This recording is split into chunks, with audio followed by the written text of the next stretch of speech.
नमस्कार. आपण पाहत आहात दिग्रस गर्जना न्यूज 24 सत्याचा बुलंद आवाज.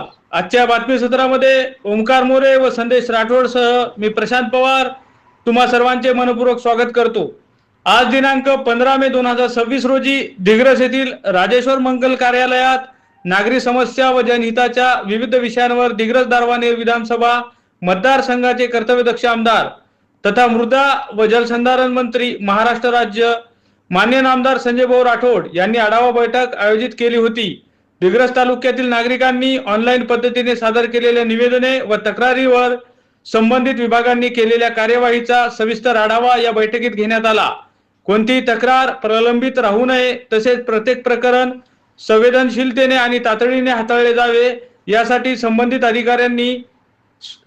अधिकाऱ्यांना स्पष्ट निर्देश देण्यात आले. कामातील अनावश्यक विलंब आणि नागरिकांच्या समस्यांकडे होणारे दुर्लक्ष यापुढे सहन केले जाणार नाही अशी सक्त ताकीदही यावेळी देण्यात आली. तसेच काही महत्त्वाच्या विषयांवर मुंबईतील वरिष्ठ अधिकाऱ्यांशी थेट दूरध्वनीद्वारे संपर्क साधून संबंधित प्रश्न तातडीने निकाली काढण्याच्या सूचना देण्यात आल्या.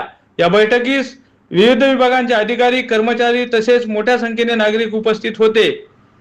आमच्या चॅनलवरील पुढील बातम्यांचे अपडेट पाहण्याकरिता आमच्या चॅनलला सबस्क्राईब करा, लाईक करा व बेल आयकॉनवर क्लिक करा. धन्यवाद.